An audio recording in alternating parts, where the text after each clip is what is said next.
So our last presentation for the day gets us back to AI.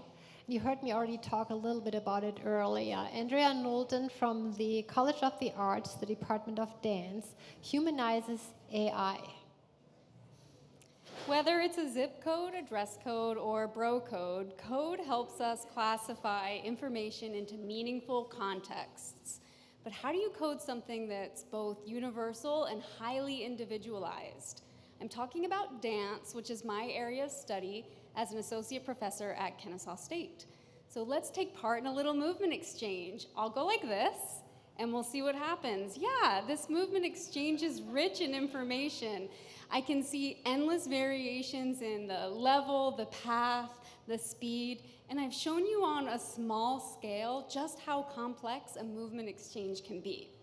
But I'm studying something decidedly more complex than just a wave.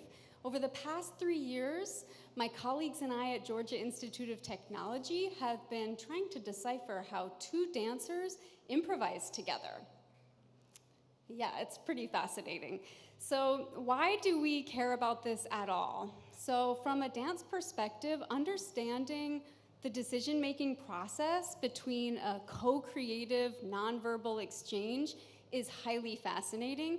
And from a research perspective, the chance to make the subconscious visible is exciting and alluring, to say the least.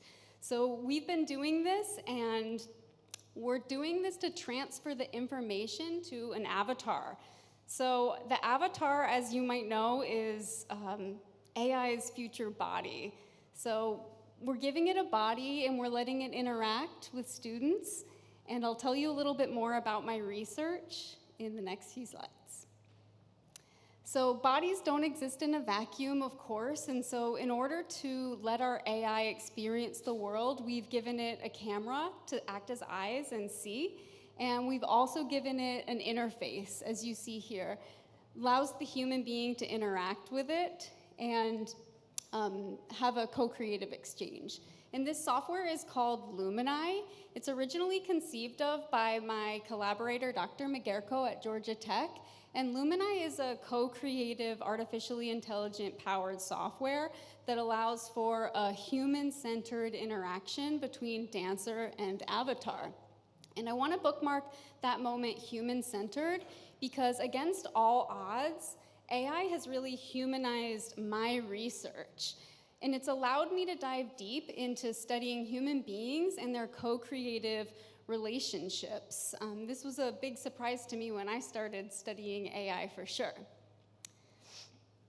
And it has been challenging teaching dance to an entity that has no nervous system, no situational or cultural awareness, has been hard. And to be honest with you, the avatar was not very good to begin with. So the avatar, what it really needed was on-the-job training. So what we did was we embedded this into my curricular experience in a dance improvisation course at Kennesaw State. And over the course of the entire semester, the students were able to teach the avatar how to dance. This was super rewarding because the students enjoyed it and were really part of that research process, bridging my research and my teaching. And there were challenges, of course, such as the avatar's frontal orientation. In dance, we're used to moving 360, but in this case, you have to stay frontal. That's challenging. The dancers also really crave touch and weight share when they dance with one another, and this is something that an avatar can't offer yet. But it also had amazing improvements. We taught it over 10,000 movements in the course of the semester. We were also able to build individual profiles, so each dancer is feeding it individual information and learning more about their own nuances and habits through the way the avatar responds. And we were very intentional about the design of the avatar as well. We conducted user studies to find out what people wanted to interact with, and we even averaged the measurements of our own dance population to create an avatar that wasn't so hyper-gendered as the ones that are off the shelf. We really created a real-life avatar. We've disseminated this research in a number of venues, from human-computer interaction journals to conferences in dance and AI, but my most favorite dissemination was at our Marietta Dance Theater, which took place in May 2024.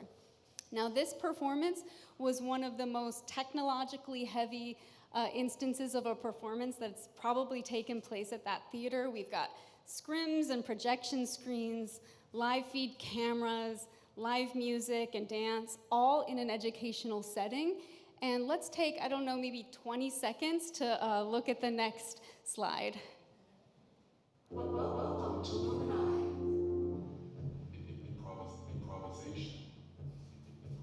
improvisation, intelligence,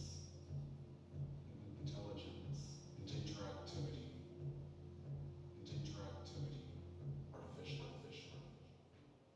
So this was one of the first instances of a dance avatar performing on stage through AI with other human dancers, and certainly one of the first in a curricular student experience. And we've been able to involve over 50 undergraduate dance majors in this research to date, which is so exciting for a number of reasons. One of which is that our dancers are now able to see themselves as coders, software designers, avatar testers, digital performers. It embodies our research in a way that is really applicable to the evolving future of AI. And it can be applied to many fields. It will change the art form of dance from training and creative purposes, but it also has implications in the worlds of physical therapy and collaboration across borders. Our interactions with embodied AI are just beginning. In the quest to inform AI about who we are as co-creative species, we just might find out new things about ourselves as human beings. So in closing, I'd like to perform one last movement exchange. I'll go like this, and we'll see what you do back.